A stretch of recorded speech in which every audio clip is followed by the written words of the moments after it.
नमस्कार।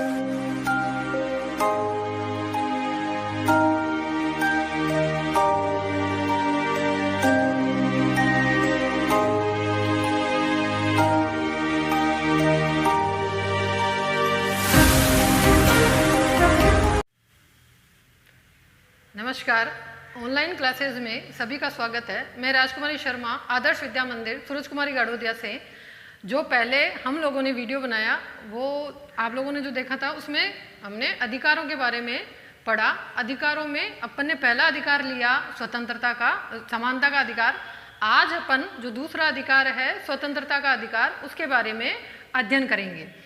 भाग 3 में ये सबसे विस्तृत अधिकार है जो अनुच्छेद 19 में लिया गया है। इसमें 6 प्रकार की स्वतंत्रताएं दी गई है।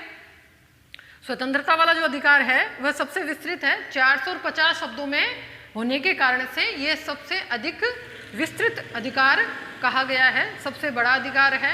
तो आज हम स्वतंत्रता के अधिकार के बारे में पढ़ेंगे। अधिकार हमें क्यों दिए गए हैं इसके बारे में पहले अपन ने बता चुके हैं कि व्यक्ति अपना सर्वांगीण विकास कर सके, इसीलिए हमें संविधान ने अधिकार दिए हैं। ये 6 अधिकार हैं, उसमें से आज हम दूसरे अधिकार के बारे में पढ़ेंगे। इसमें 6 प्रकार की स्वतंत्रताएं दी गई है, जिसमें पहली जो स्वतंत्रता है वह है विचार व अभिव्यक्ति की स्वतंत्रता। अनुच्छेद 19(1) क में ये 19 अनुच्छेद जो है ये 6 भागों में बंटा हुआ है, यानी कि इसमें 19(1) क, 19(1) ख, इस प्रकार ये 6 प्रकार की जो स्वतंत्रताएं दी गई है वह अनुच्छेद 19 में दी गई है। जो स्वतंत्रता का अधिकार है वह 4 अनुच्छेदों में वर्णित है, अनुच्छेद 19, 20, 21 और 22। तो जो स्वतंत्रता का जो अधिकार है वह 19 में ही है सारा वर्णन। उसके बाद में 20वें में दोष सिद्धि के विषय में संरक्षण दिया गया है, और जीवन रक्षा से संबंधित जो व्यक्तिगत स्वतंत्रता है वह अनुच्छेद 21 में दी गई है, और जो 22वां है वो बंदीकरण के बारे में, संरक्षण के बारे में 22वां अनुच्छेद है उसमें दिया गया है। तो पहला जो अपना है स्वतंत्रता का अधिकार, उसमें 19(1) क में यह दिया गया है कि विचार व अभिव्यक्ति की स्वतंत्रता, यानी कि भारत के जो भी नागरिक हैं वह भारत के सभी नागरिकों को विचार व अभिव्यक्ति की स्वतंत्रता, यानी कि अपने विचार व्यक्त करने, भाषण देने, इसकी स्वतंत्रता दी गई है। इसी के तहत जो प्रेस की स्वतंत्रता है, यानी कि जो मीडिया को स्वतंत्र किया गया है वह भी इसी के तहत आता है, जिसमें व्यक्ति अपना विचार है वो प्रसार कर सकता है, भाषण दे सकता है, और प्रेस की जो स्वतंत्रता दी गई है वह भी इसी के अंतर्गत दी गई है। हालांकि इसमें एक प्रतिबंध ये लगाया गया है कि देश की अखंडता या एकता को नुकसान पहुंचाने वाला हो, इस प्रकार के भाषण पर प्रतिबंध लगाया गया है। इस प्रकार का जो राज्य है वह इस प्रकार के कार्य को प्रतिबंधित कर सकता है, या देश की स्वतंत्रता से संबंधित है, या देश की एकता से संबंधित है, या विदेशों से कोई नुकसान हो सकता है, इस प्रकार की स्वतंत्र बोलने की बात पर प्रतिबंध लगा सकता है। लोक व्यवस्था या शिष्टाचार के में इस प्रकार का प्रतिबंध लगाया जा सकता है। तो 1 में हम ये पढ़ते हैं कि व्यक्ति अपने विचार व्यक्त कर सकता है, भाषण दे सकता है, अपने विचारों का या किसी संस्था के विचारों का प्रचार प्रसार कर सकता है, मीडिया इसमें स्वतंत्र है। इस प्रकार की जो स्वतंत्रता है वह 19(1) क में दी गई है। अब अपन बात कर लेते हैं दूसरे प्रकार की जो स्वतंत्रता है। इसमें यह कहा गया है कि सम्मेलन कर सकता है, लेकिन सम्मेलन किस प्रकार का हो सकता है? अस्त्र शस्त्र सहित शांतिपूर्ण सम्मेलन की स्वतंत्रता अनुच्छेद 19(1) ख में दी गई है। इसमें यह कहा गया कि शांतिपूर्ण सम्मेलन कर सकता है, लेकिन उसमें अगर अस्त्र शस्त्र होता है तो उसे शांतिपूर्ण नहीं माना जाएगा, क्योंकि अस्त्र शस्त्र सहित अगर कोई सम्मेलन करता है तो वह शांति भंग करने के मामले में आता है। तो इसमें यह कहा गया है कि अस्त्र शस्त्र रहित शांतिपूर्ण सम्मेलन करने की स्वतंत्रता दी गई है।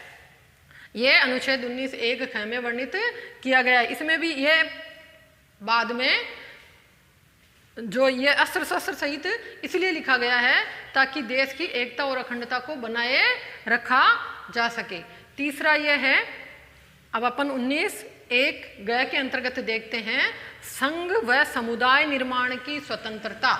इसमें व्यक्ति को यह स्वतंत्रता दी गई है कि वह अपना एक संघ बना सकता है, जो समान विचार वाले व्यक्ति हैं वो मिलकर एक संघ बना सकते हैं, अपना समुदाय निर्माण कर सकते हैं, लेकिन वो भी राज्य के हित में होना चाहिए। अगर राज्य के हित में नहीं होता है तो राज्य सरकार को ये प्रतिबंध लगा सकता है इसके ऊपर, यानी कि राष्ट्र की एकता सर्वोपरि मानी गई है, वहाँ पर अगर उसको नुकसान पहुँचता है तो राज्य इसमें प्रतिबंध लगा सकता है।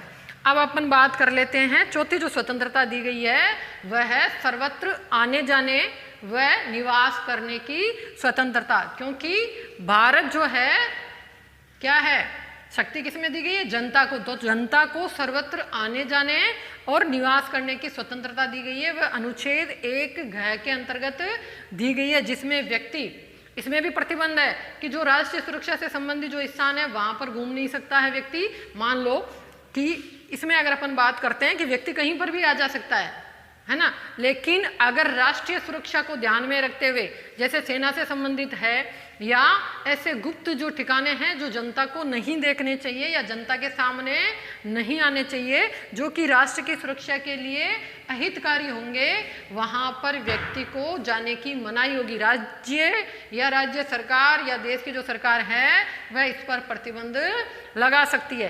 तो केवल वहां पर जाने की स्वतंत्रता है जहां पर राष्ट्रहित आड़े नहीं आता हो। तो 19 में ये स्वतंत्रता दी गई है कि व्यक्ति अपने मनचाहे स्थान पर घूमने जा सकता है और वहां पर निवास कर सकता है। तो ये अनुच्छेद 19(1) में इसका वर्णन किया गया है। अब अपन बात कर लेते हैं, 5वीं जो स्वतंत्रता है वह है निवास करने की स्वतंत्रता। अनुच्छेद 1 में दी गई है। इसमें यह कहा गया है कि व्यक्ति अपने भारत में किसी भी स्थान पर निवास कर सकता है। पहले ये था 370 धारा हटने से पहले केवल जम्मू कश्मीर को छोड़कर भारत में सभी जगह निवास कर सकता था, लेकिन अब सबको ध्यान में होगा कि अनुच्छेद 370 को हटा दिया गया है, तो अब यह भी प्रतिबंध नहीं है। तो भारत का नागरिक भारत में कहीं पर भी मन चाहे स्थान पर निवास करने के लिए स्वतंत्र है। इसका जो वर्णन है वो अनुच्छेद 1 में, अनुच्छेद 19(1) में किया गया है। छठी जो स्वतंत्रता है वह है वृत्ति व व्यापार की स्वतंत्रता, यानी कि भारत का कोई भी नागरिक अपनी स्वेच्छानुसार व्यापार कर सकता है, लेकिन कुछ व्यापार ऐसे होते हैं जहां पर सरकार की अनुमति की आवश्यकता होती है। जैसे जो नशे से संबंधित जितने भी पदार्थ हैं, जो दवाइयों से संबंधित है, तो वहां पर सरकार की इजाजत के बाद में एक निश्चित सीमा तक वो व्यापार कर सकता है, लेकिन वहां पर इजाजत लेनी आवश्यक होती है। लेकिन बाकी जो व्यापार है वो व्यक्ति स्वतंत्र रूप से कर सकता है, यानी कि अपना मनचाहा व्यापार या कार्य अपनाने के लिए व्यक्ति स्वतंत्र है। ये अनुच्छेद 1(6) में वर्णित किया गया। इस प्रकार अनुच्छेद 19 में ये 6 प्रकार की स्वतंत्रताएं दी गई है। इसमें अपन इसको याद करने का ये तरीका है कि हम कैसे याद करें, क्योंकि 19(1) में ही सारी स्वतंत्रताएं दी गई है, तो कई बार लिखने में कंफ्यूजन हो जाता है। तो अपन पहले बात करेंगे कि जब व्यक्ति है तो व्यक्ति क्या करेगा, विचार अभिव्यक्त करेगा। तो पहली स्वतंत्रता हो गई विचार अभिव्यक्ति की, याद करने का तरीका है। दूसरा, जब विचार अभिव्यक्त करेगा तो कहाँ करेगा, सम्मेलन में करेगा, या है ना, कोई संगोष्ठी होगी, सम्मेलन होगा, तो वहां पर वह विचारों को रखेगा। फिर क्या होगा, जब विचार किसी सम्मेलन में रखेंगे तो बहुत सारे व्यक्ति एक ही विचार से संबंधित हो सकते हैं, तो वो अपना क्या कर सकते हैं, संघ बना सकते हैं, समुदाय बना सकते हैं।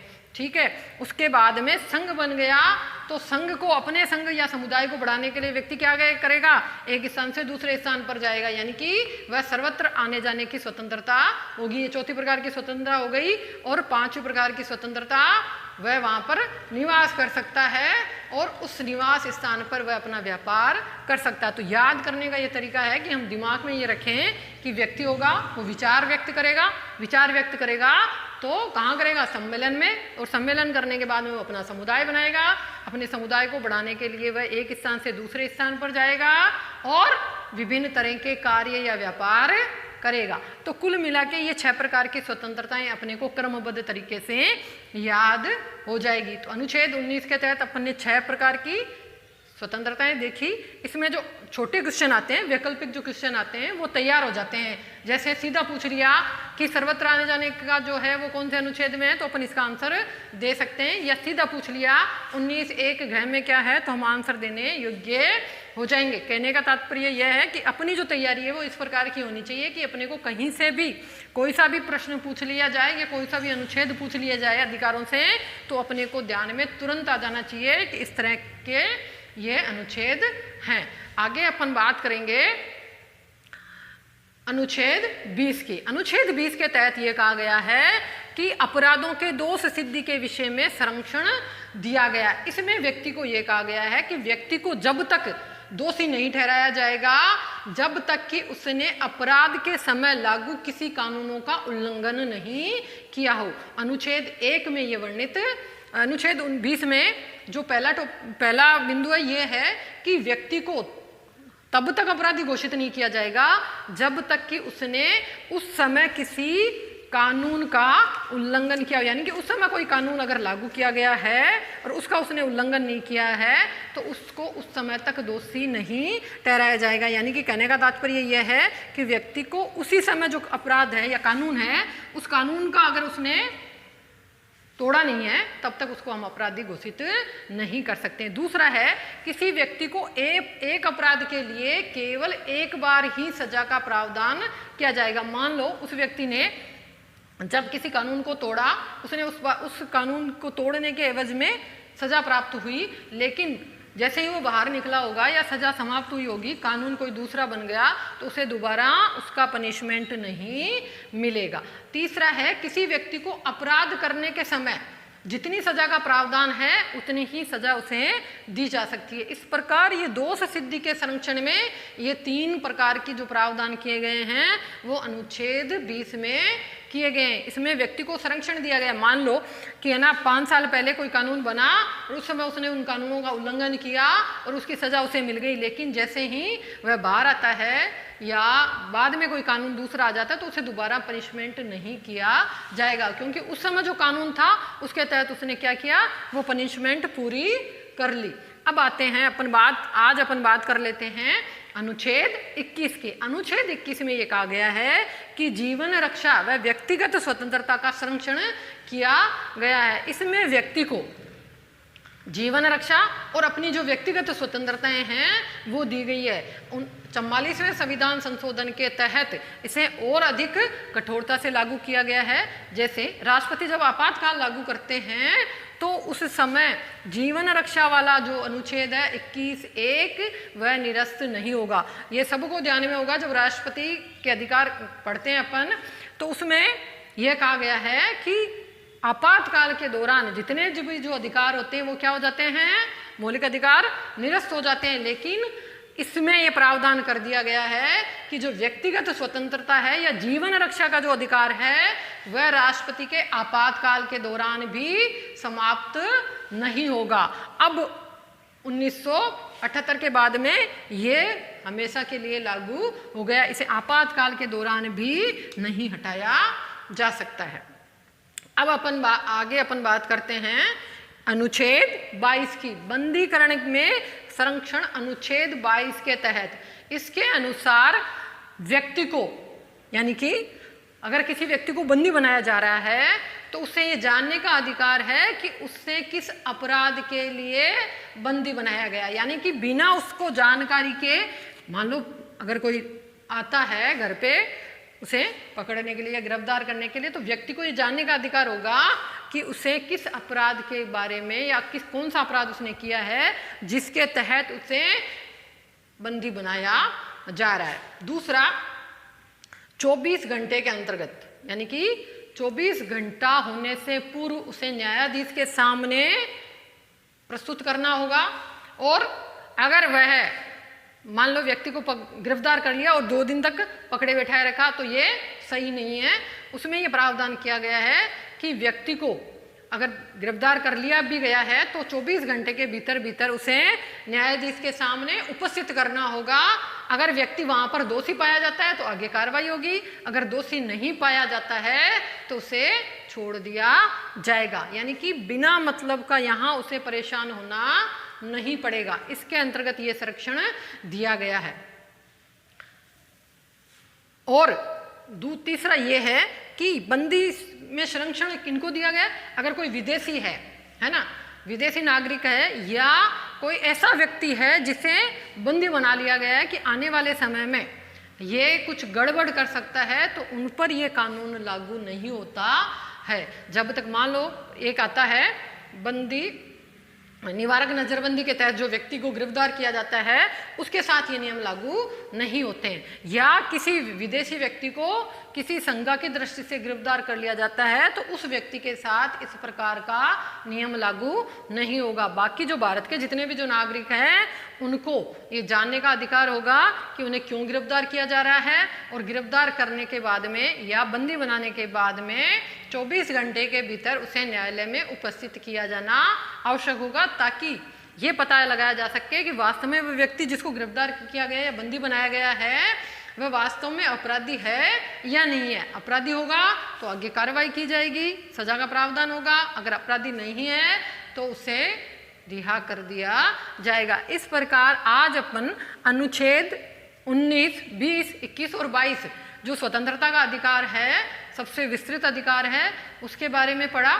आने वाले समय में अपन जो अनुच्छेद 23, 24 और 23 और 24 के जो शोषण का अधिकार, शोषण के विरुद्ध अधिकार है, उसके बारे में अध्ययन करेंगे और धार्मिक स्वतंत्रता के विषय में अध्ययन करेंगे। आगे आने वाले जो वीडियो है उसमें हम उन दोनों अधिकारों की बात करेंगे। तो अपने को याद करने का मैंने ये तरीका आप लोगों को बता दिया कि किस तरह अपन याद करें।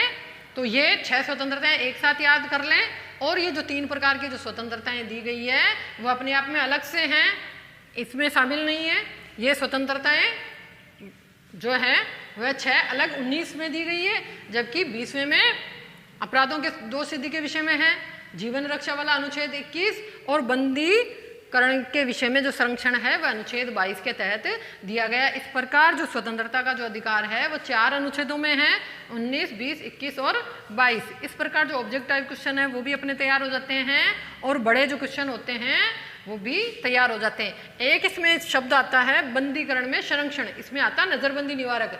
तो आगे वाले वीडियो में जब अपने अधिकार पूरे हो जाएंगे उसके बाद में अपन निवारक नजरबंदी क्या है उसके बारे में भी विस्तृत जानकारी हासिल करेंगे। निवारक नजरबंदी है क्या, इसको किन लोगों को गिरफ्तार बंदी बनाया जाता है और कारण क्या होते हैं, उसके बारे में भी विस्तृत जानकारी हासिल करेंगे। धन्यवाद।